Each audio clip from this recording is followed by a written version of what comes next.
So we're starting off with the next session now. Our next discussion is on optimizing risk, and we have on our panel experts who have built or are building debt portfolios at scale. They will be sharing case studies and examples from their own portfolios and organizations, which we hope will showcase to you how you can also think of managing risk using different structures and techniques. The session is moderated by Dr. Byrne from USAID.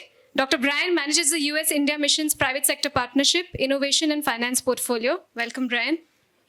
Along with Bryan, we have Avishek Gupta, Managing Director and CEO of Caspian Debt. Joining Avishek, we also have Royston, CEO of Grameen Capital. And last but not the least, we have Archish Gupta, Associate Director and Lead Blended Finance at IPA Global. So welcome to the panelists. Thank you for joining us. And over to you, Bryan. Thank you. May I just start by thanking you for making it to this session. It's 4:30, and I'm sure that a lot of people want to do something else. Plus, you're still awake after lunch, so that itself is an accomplishment. I would also like to find out a little bit about you. All right. Can you tell me, just raising your hands, who works in the debt banking industry? Who does this for a living? There's one. Anybody else? Okay. Is anybody learn? 2, 3? Okay, very good. We're trying to figure out to whom we're speaking so that we can tailor fit a conversation with you. All right. The way that we've designed this is that I'll kick off some questions, and each participant will answer. And then we'll go through another round so that they can dive into some of the issues. But after that, we'd like to open it up so that you can ask questions of them. So let me start by saying that for the last 10 years with USAID, I have worked with the credit guarantee offices and capacity in about 9, 10 different countries. And India is incredibly fortunate to have the financial industry that it does. The kinds of limits that other countries face are not here. The robust business sector, the robust capital industry makes it possible for India to do far more than most of the places where I've worked. And what that has done for me is given me an opportunity to learn more about what could be done. It's given USAID an opportunity to push its own limits, to figure out what we can do that's new.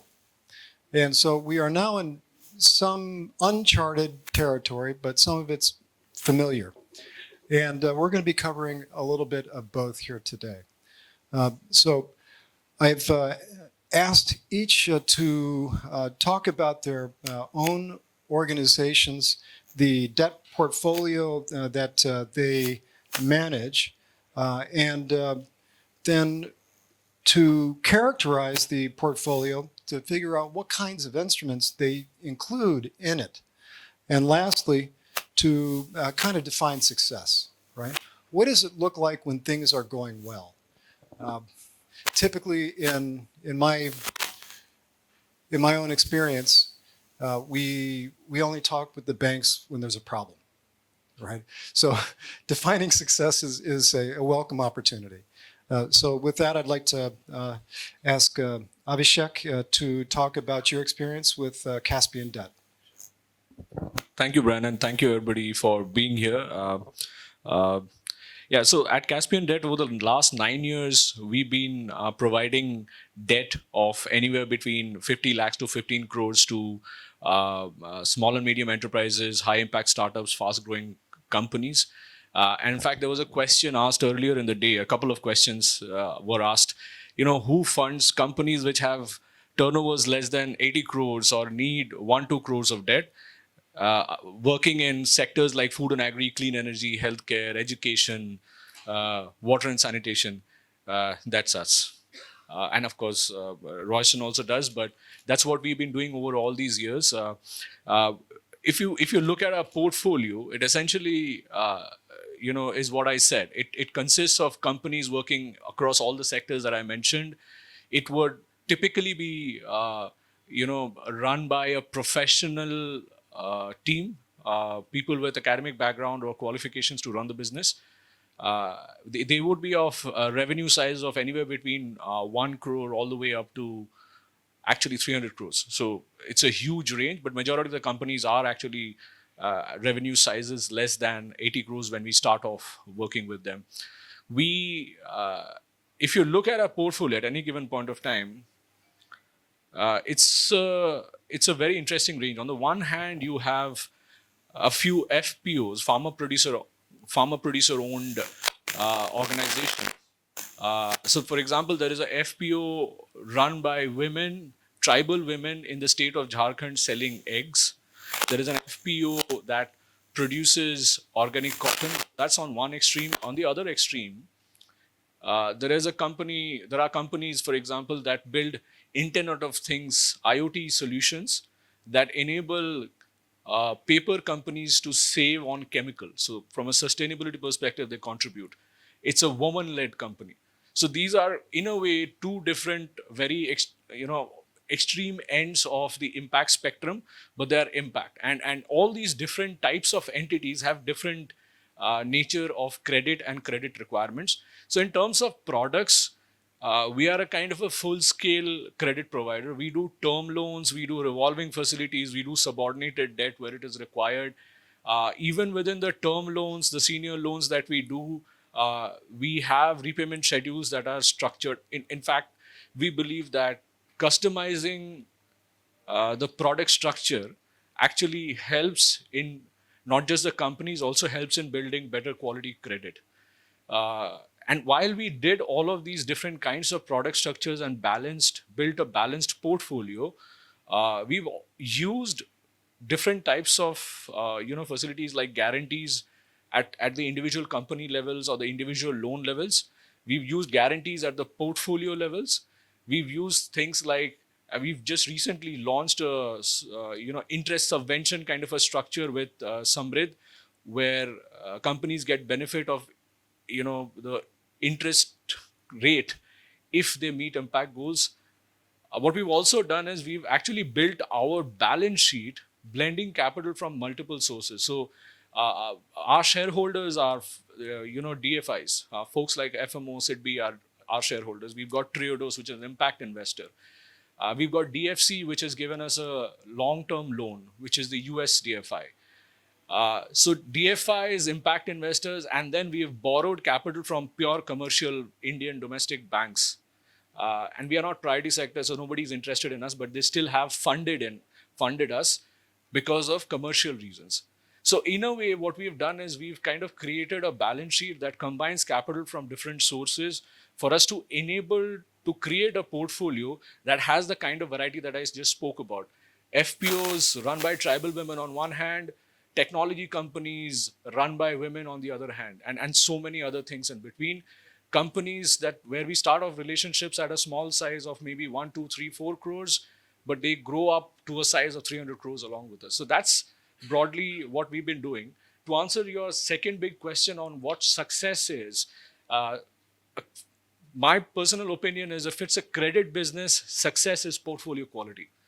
And there's nothing else.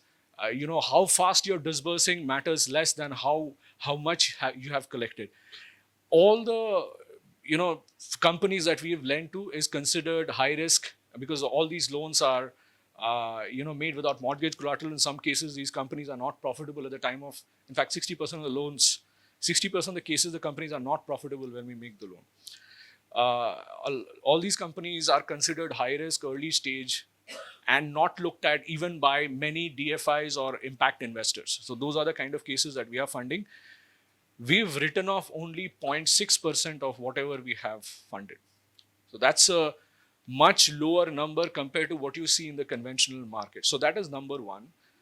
As far as success metric, I would say, and we've done it profitably. We've not burned cash. We've been profitable right from the first day. So good credit quality while being profitable, while doing it with profitable operations is according to me, the success factor one. The second success factor is the variety and depth of impact that you can create. At the end of the day, we are not a conventional credit provider. We are an impact credit provider. So for us, it is important for us to have not just the technology, cool companies, but also the companies. I'm not saying that they don't create impact. They do create impact. But there is also this case of highly underserved, FPOs that are not being served. So we want to build a portfolio that consists of all this different variety. I consider that as a success factor. The third success factor is retention rate, not just of the clients that we fund. How many of them are coming back and taking loans from us? There are companies who have taken 17 loans from us in the last 8 years, right? So they keep coming back. Not just for them, but also for the lenders who provide funding to us. How many of them are coming back and providing additional rounds? Pretty much all the lenders that we've worked with, they have continued to increase limits or give us additional lines. So I think those are the three success factors from a credit business, because at the end of the day, the last point that I mentioned, a lender to us or the entities that are providing money to us are giving us money because, and yet I'm talking about commercial lenders. They don't care about impact. They care about commercial returns. These people are giving us money because they think that we are a viable business, even after creating all the, impact-related work that we've done. So I think, to me, credit quality, the diversity and depth of impact, and client retention on either side of the balance sheet is success factors, according to me, as a lender. Bryan. Thank you. I just wanted to recap a little bit. The three key success factors for you are the portfolio quality, that is how much you get back. Second is the diversity of the portfolio, the depth of it for the impact. And then third is the percentage of those lenders who come back and Lenders and clients both. Borrowers and lenders. There you go. What really struck me was the statement about the 60% of businesses who receive loans not being profitable at that time. That's striking. That's a degree of risk taking that would cause others to balk. And I'm interested to know much more about that as you talk about how you construct that portfolio and manage it. May I ask Royston to introduce your own company and as well as answer the other questions? Thank you. Let me start with the last one first. Success for me is speaking before him the next time. He has everything covered. Anyway, so I think but really, I'm just sort of harking back to where we defined success as an impact sector a few years ago. And for us, that litmus test was microfinance. The ability for us to bring mainstream capital in for microfinance was that demonstration of success. And 3 or 4 things were pivotal to that. One was microfinance included in priority sector lending. If we can get impact debt, SDG financing in priority sector lending, that is success. The second one was an MFI and BFC category that was created, which had a much more enabling regulation for this category of NBFCs. So if Caspian, if Grameen Impact, and if others are able to get a new category of an NBFC, which makes banks lend to us much more attractive, then that is success for us. Success is much beyond, my portfolio size, my PAR, my recovery rates, my collection. It is about how do I crowd in capital to the base of the economic pyramid. If success is, when a social stock exchange is up and running and 4 weeks ago, SEBI sent a notification, then Avishek's products put on that stock exchange, my products listed on the social stock exchange, that for me is success. So how do we move the needle beyond success of my organization, success of my portfolio, to seeing SDG financing, impact debt as being part of what the government sees as a priority? RBI should be talking to me and saying, how do I bring more financing to you? Tell me.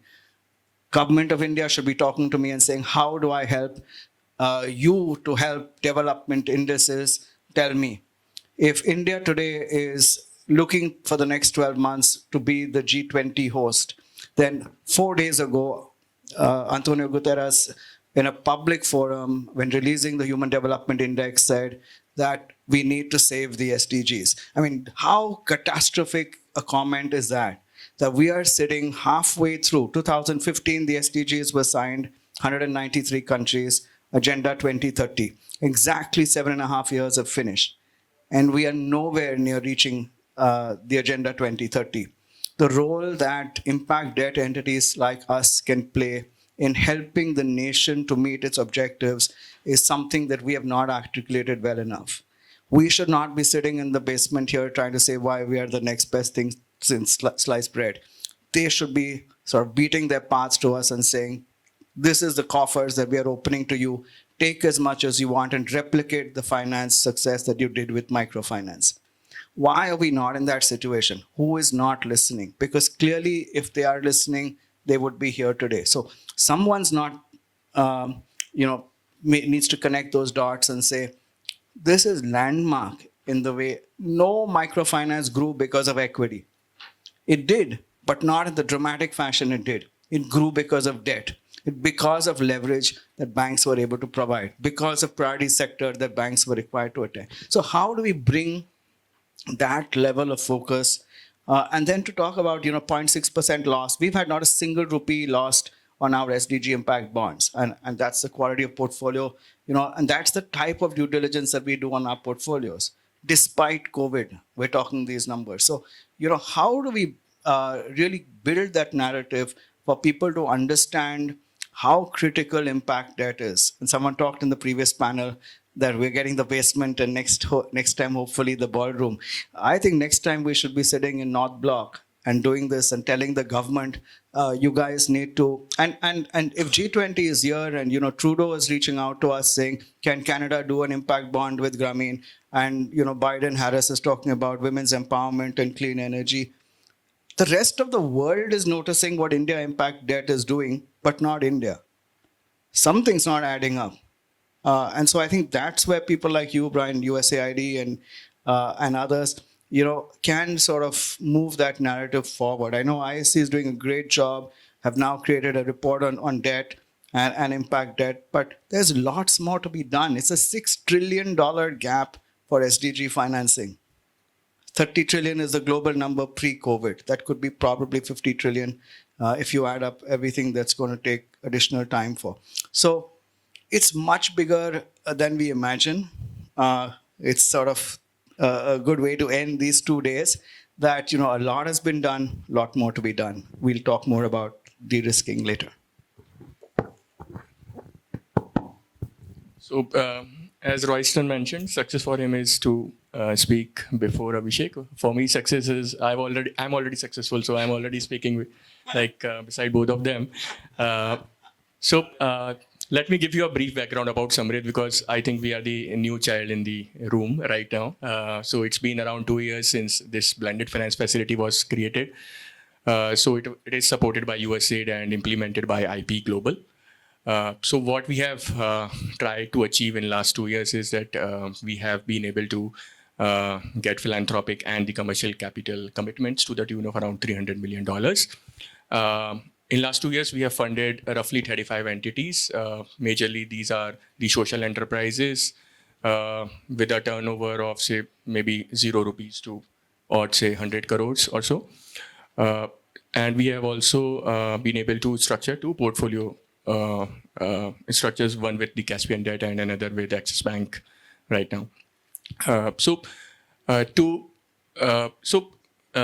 Both of them have spoken about success. So for SAMRIDH, I think the reason why we are in existence is to basically give our best in achieving the SDGs, which Royston also mentioned, right? So how we can bring in more private capital in the development sector.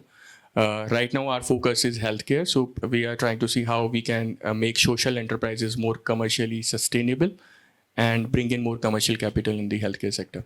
So for us, success would be how much capital we are able to get in for each dollar we put in from the donor side, right? So till now, we have been able to get a leverage of around 5 to 7x on the money that we have been able to put in from our side.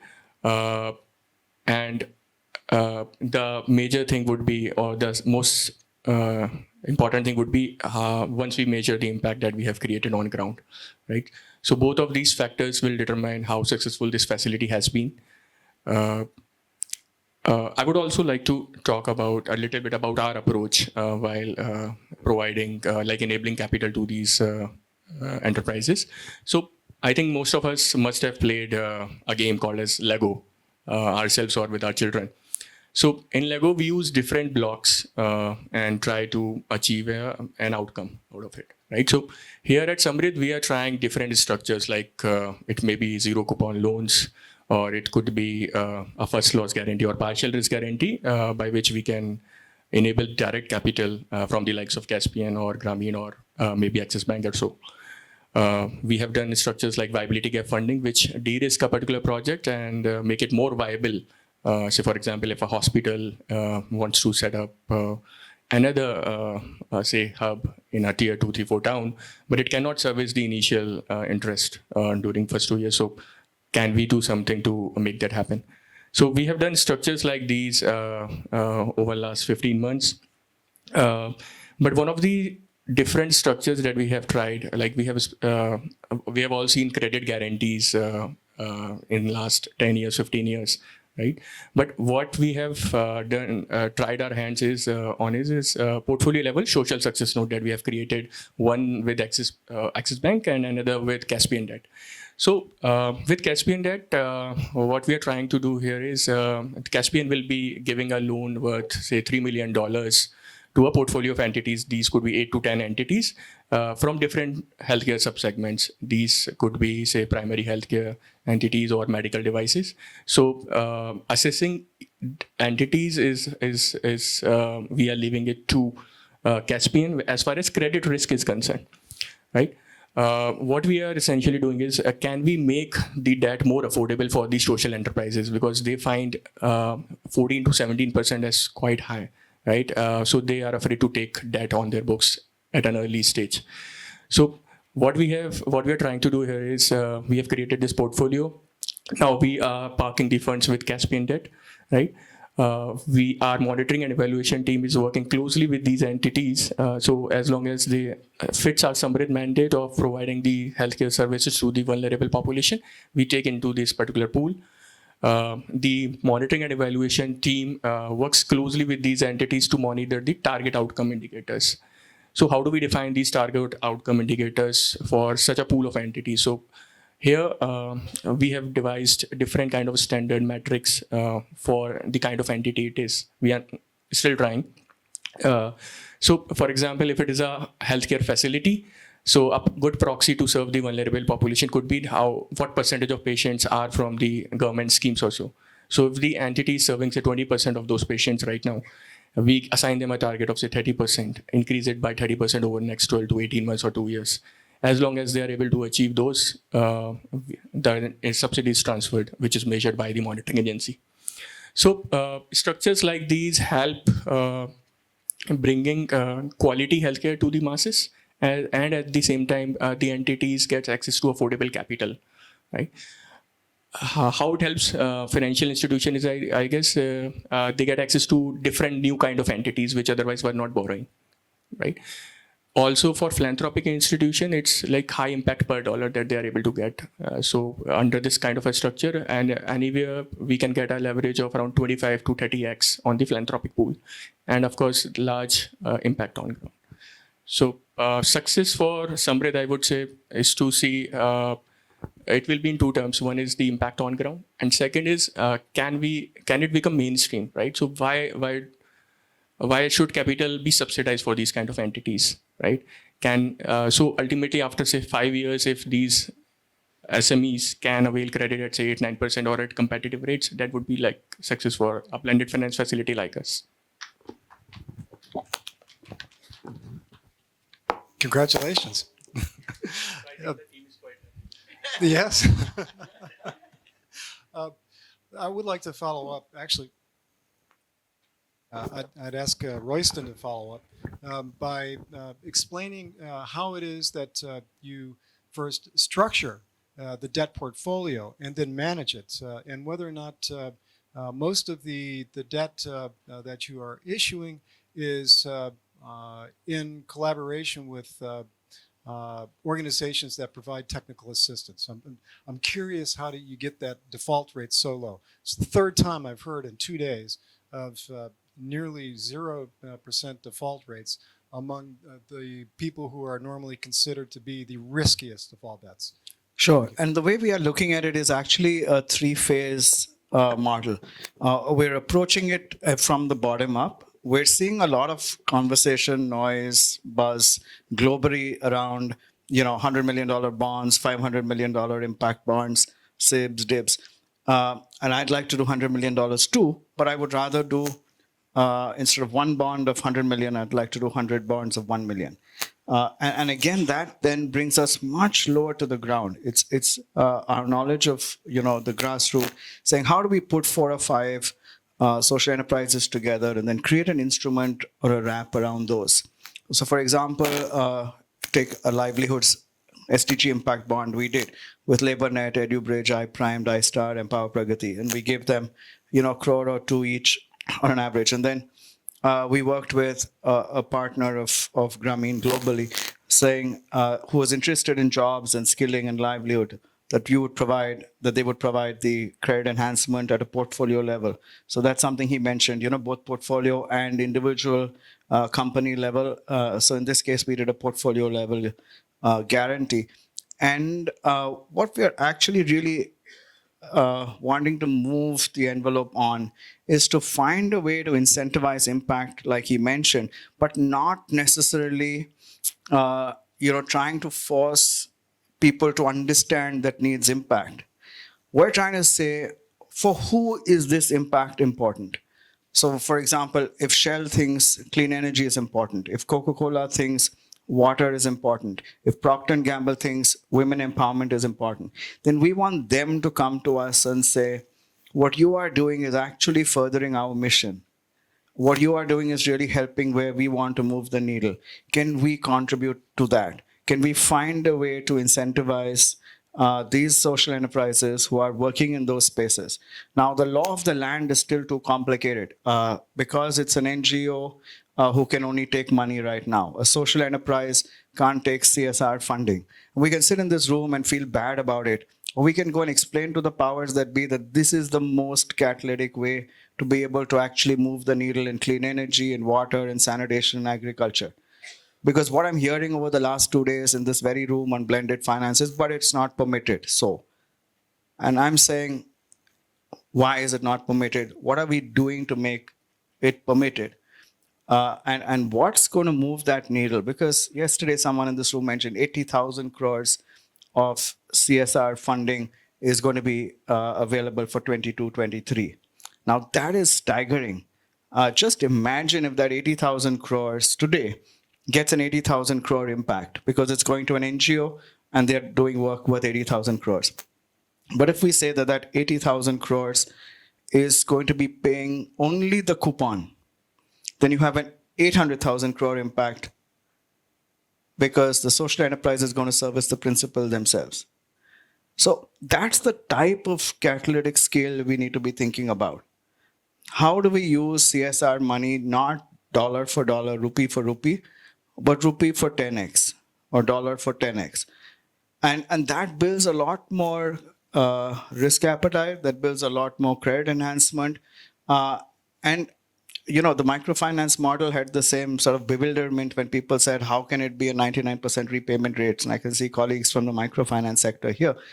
But that's the way the model is structured. You need to be rolling up your sleeves and on the ground. And that's how people like Caspian can have a 0.6. And that's how Grameen Impact can, have not lost a single rupee. So we're not smoking some different stuff. We're not breathing some different air. But the fact is that we need to be doing much more. So how do we build those enabling pipes to be able to create pools of capital, pools of guarantees, pools of outcome funding, pools of core investors? That's phase one, is when I want to do a small $1 million. The second phase is to do 10x of that and get co-investors. And phase 3 is 100x and put it on a social stock exchange. So that path has to be there. And we need to build that ecosystem in a very thoughtful manner. So that's the plan. Can I ask if you're sure you want him to speak? After me, anytime. I would rather do it after. No, it's your turn, please. Please tell us how you structure your portfolio and then manage it. Yeah, so very complicated question. So, so the way we approach it is that we believe that it's a combination of processes and policies. I'll not talk so much about the processes per se, but typically what we've decided is that we are an impact focused lender, so we want to work only in specific sectors that create impact. And what we've ensured is that we have reasonable knowledge in those sectors. I'm not saying we are experts in those sectors, but we've kind of tried to build a culture of making sure that we understand those sectors well. And the way the understanding happens is by not by knowing everything. It is also about, of course, knowing quite a lot, but also about building networks in the similar sectors where other people are operating so that we can tap into their knowledge base. So we've decided to focus on specific sectors. That's number one. The second thing is that what we've decided is that from an ESG perspective, I mean, impact is slightly, one level deeper, but from an ESG perspective, given the complications that we are handling, we are in no position to handle the ESG related risks. Now, what does that mean is that we want to keep aside a lot of the high, extreme ESG related complications that can arise, or the risks that arise, from an environmental, social, or a governance perspective. So we work with a very extensive exclusion list, and that's also partly because our shareholders are DFIs, our largest lenders are DFIs. They have helped us align us with the ESG exclusion list. So focus sectors filtered through the exclusion list. Then we put the companies through a process of rigorous due diligence, which is multi-stage, but primarily focused on how well run the business is. In summary, even if it is not profit making, the loss making status should not be because the business is in stress. It is because it's a conscious choice. It's a part of the strategy, because these kind of companies would have raised venture capital and they want to focus on growth, but the business model is clear. We don't work with companies where the venture capital is being raised to figure out the business model. We don't work with such companies. We work with bootstrap companies, and we work with FPOs where the profitability is clear, cash flows are clear. So a rigorous due diligence process focused on core business potential, looking at the future. We are not typically like banks who would say the past will decide the future. We know that the past will not decide the future. So it's slightly forward looking. The next thing is customize or structure the products. I think I mentioned initially that we customize our product offerings very heavily to the customer. On one side, it meets the requirement of the customer, but more important than that, it actually builds a stronger or a better quality credit portfolio, which is not intuitive, but that's how it happens. Just to give you an example, if it's a seasonal agri company or a seasonal education company, they have cash inflows only during 4 months of the year, and you expect the company to repay the loan at equal monthly installment loan. It doesn't make sense. There are months during which they don't have cash inflows. How are they going to repay the loan? So can you structure the loan in a way that most of the repayment happens during the months that they have more cash inflows? So that's structuring. The last thing, kind of a combination with structuring, is that like I said, we have access to guarantees and support of different types of investors. Use that to build a more robust portfolio so that we can then attract further capital, more commercial forms of capital, to be interested in providing us the capital so that we can deploy more. The last thing is early warning signals based portfolio risk management. It is a reasonably high touch model. So we are able to risk classify companies across different risk buckets. And we may have a situation where we are classifying a company as a watch case, even if they're paying perfectly on time. That's how we operate. Because the operating metrics say that there is some stress in the company, it's still not come to a stage where they're going to default on your loan. We are able to trace that.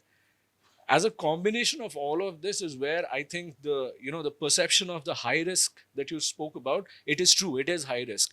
But as a combination of all of these things, we've been able to build a portfolio with that kind of a very low, loss rate that I mentioned. I think that's broadly how we construct our portfolio. Uh, yeah, that's about it. I Yeah. Thank you for all of that. I note that it is now 5:25. We're already over time. 10 more minutes? 15? Excellent. Thank you. Okay. Uh, would anybody like to ask questions of our panelists? I'm sure that there must be lots of things that you would like to know. Please.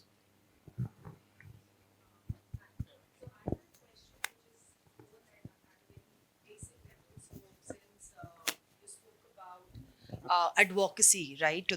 So if given, if this was a setting and where you were sitting with the finance minister and the who's who from the government, what would be those 5 simple things of advocacy that you would have done for changing or creating an enabling environment for blended finance in the country? I'll just do one thing. Yeah. I will scrap all the items under priority sector, all the items under CSR list, all the items under SEBI's SVCF, and replace them all with the UN's 17 SDGs and 169 indicators.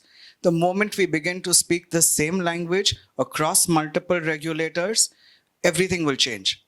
We cannot be talking different language. SEBI can't feel what's priority for them is different from what RBI feels, what's different from what MCA feels.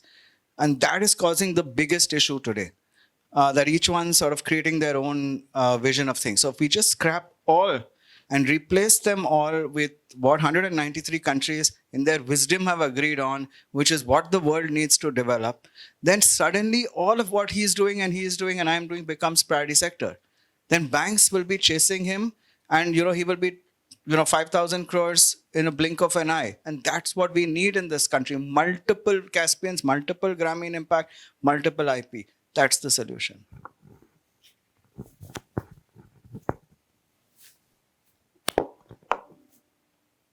Additional questions? His team is not allowed to ask. He's already gone for the mic. Yeah, I think my question is more from the debt capital providers. I heard that the capital coming to Avishek mentioned that they're getting capital from DFIs. So there's a large component of foreign currency risk that comes in, which in a way translates to high cost of borrowing for the individuals or the SMEs. So do you think that there's a need to crowd in more capital, and what policy changes are required to enable that? I don't know who can deal. I don't know if there is a policy change possible that can deal with the currency risk. Somebody has to just pay from their pocket. If I'm not looking at you, but but somebody like that, if they decide that this is a high impact situation, a high impact financing, can somebody foot part of the bill? I mean, I'm not saying that we are ready to foot the bill, but if somebody can take it, because the hedging cost is like 7.5%, it doesn't make sense. In some cases, in case of foreign loans, it is higher than the rate of interest that the actual lender makes, right? It doesn't make sense. But that's the reality. So if somebody can, this is a very simple solution, but it has not been done.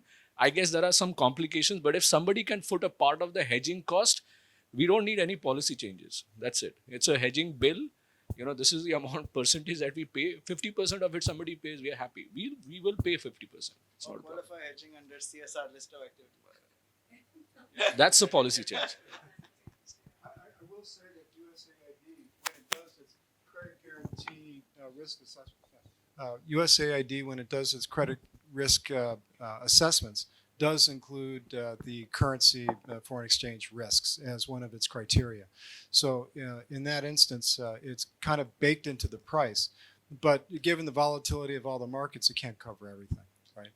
So after that, it's a direct negotiation with and it's situation based. Yeah.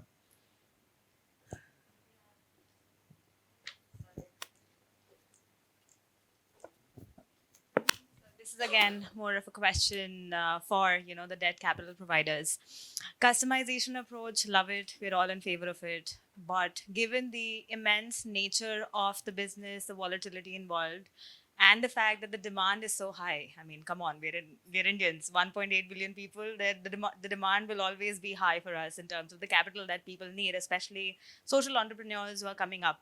But does this customization effect take away, because it does take time to structure, it increases the transaction cost to whatever extent, but it does. Like, the virtue of customization will come at a cost. So at what stage will you prioritize customization versus these costs? Would you be better off if you, like, would you be able to lend more if that customization aspect comes down to a little bit? Or what's your thought, what's your take on that?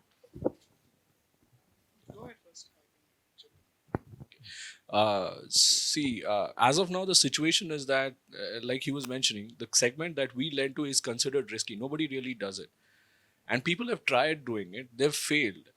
We, in a way, are carrying the responsibility of proving that this is a dependable, good quality credit asset class. So we can't screw up, right? So the customization helping us building a credit quality and track record. Now we've done it for 9 years or 8.5 years, right? We've slowly proved that, look, this is a good credit asset. The customization was required for that. And this asset class, by the way, I think customization is going to be required even at a large scale. The thing that can be done. So point number one is, I think customization was critical to demonstrate track record over longer periods of time through multiple crises that this portfolio is good credit, right? So I think that we've been able to do within our limited means for whatever small portfolio we have. So that is number one. The second thing is, I don't think customization should completely go away. What will happen, however, is, and which is what we are building, is through the use of basic technology, no AI ML, but basic technology, pull up use cases of transactions similar to what we've done in the past, where we put, our subjective time and effort in customizing each transaction. After a point of time, we will find another company which has a similar profile, right? So what we are building is an engine that basically pulls up those transactions and say, hey, this company that you are now evaluating looks like ABC companies that you've done in the past, and these are the kind of transaction structures you've done. Why are you shouldn't think about it, just pick one transaction structure. So with a little bit of a use of basic analytics or technology, which is more, technology is cooler to say, we can fast track the customization process, but we can't give up on the customization is what I think. I mean, we are moving to a world which is talking about a market segment of one. So you like this color, you like this cut, that's why you get your shoes in this fashion. That's the world is moving to that. So how fast we can use, AI, ML, other pieces to be able to design products is going to really be the differentiator. I mean, I'm thinking 4 years ago when we were launching our SDG impact bonds, the average at that time was 3 years to do an impact bond. And we said we will do it in 3 months. So, and we did them, 7 or 8 in a row every 3 months. So that, I think, is the ability to be able to tweak simple things in the process. We don't have to find the perfect outcome funder, impact investor, implementing partner, evaluating agency before we disburse the first rupee. Because in that circus, 36 months have gone. Let's put our money where our mouth is. We'll put our own money. We will get the implementing partner, start the project, and then, we will find someone along the way. So there has to be a leap of faith. Someone has to be able to take that risk. And, if there's a way to do it, if you want to. Royston, I have a challenge for you. You have reduced it to 3 years to 3 months. Can you create a technology platform where 100 bonds are happening simultaneously? Why it should take 3 months? It should take 3 minutes. Which is the whole plan of creating an SDG bond factory. That's exactly what I want to do, is to create a cookie cutter where we are able to say every single enterprise, which is why we need to have these enabling policy pieces alone. I mean, I can't just sort of wave a wand or win a Nobel Prize, though we have a history of doing that. But, because suddenly everyone takes notice. suddenly microfinance became cool after, Grameen won the Nobel Prize in 2006. But why do we want that stage to happen when it's possible? So it's possible if we have those three pieces changed. If we have priority sector, if we have CSR, and if we have SEBI's SVCF tweaked to reflect the SDGs, we can do it in 3 minutes. Thank you all for participating and commenting. I'm being told that it's almost sundown in Thailand, so we should probably wrap it up. Which can we take 2 more questions? 3 more. One more question. Who's got it? Please. No, so I think partly it got answered, but I mean, I love this SAMRIDH healthcare blended facility. It ticks many boxes. My question really was, how does one replicate it in other sectors? And I mean, I saw your report where it is you've raised 300 million. It's still to be deployed. So there you got much more than what your pipeline was, which looks as if like it's a grand success. What will it take to? I mean, it looks as if funding was not an issue, right? I mean, was it? I mean, on the philanthropic capital side, yes. So as we live in this world, so this world is full of constraints, right? So philanthropic capital is a very scarce resource. How to use it effectively is what we are trying to work on. So out of this $300 million, roughly $30 to $35 million is the philanthropic capital, out of which we have deployed around $15 million and get a leverage of up to $100 million or so. So while rest is yet to be deployed, but I agree with you. So we are now working to templatize each of these structures, right? So which can be replicated across sectors, across geographies. You never know. So we are already doing that work, and but it will take say 100 SAMRIDHs, right? So to achieve what we want to, if across sectors or maybe across. So because problem is that the problem is very localized right now, right? So we have to work, or so to answer her question as well. So we have to build customized solutions for each and every kind of problem. The only thing which can work out is the speed in which we can do so, right? So, and Royston mentioned, so technology would be one of the pillar, or AI-based solution like Avishek mentioned. If we can bring that into our work, that could really fast track it. So I guess we really do have to wrap it up. I would invite those people who have questions to come up and talk with us. We'll try to answer your questions. I would like to say that the sense of what I'm hearing is that we have the one-to-many problem, that your success is based upon your knowledge of the markets and the due diligence you do on the prospective borrowers. And in some instances, knowing what industry they are in gives you a high degree of certainty about what they can afford. And knowing those businesses tells you how much they need, right? So you don't provide too much. And when they have to pay, right? When they can pay. But the access to capital is still a large problem because you still have to incur all the transaction costs to create the instruments, find those who are interested, structure the deals, and then make sure that everything appears and is meeting a lot of the SDG, ESG requirements that are not standardized, right? So there is going to be a lot of work that has to be done on capital procurement, the entrepreneurial technical assistance to strengthen those skills, as well as the regulatory regime that defines the rules for both capital as well as business. So with that, we have lots of work to do. So I invite us all to get with it. Thank you.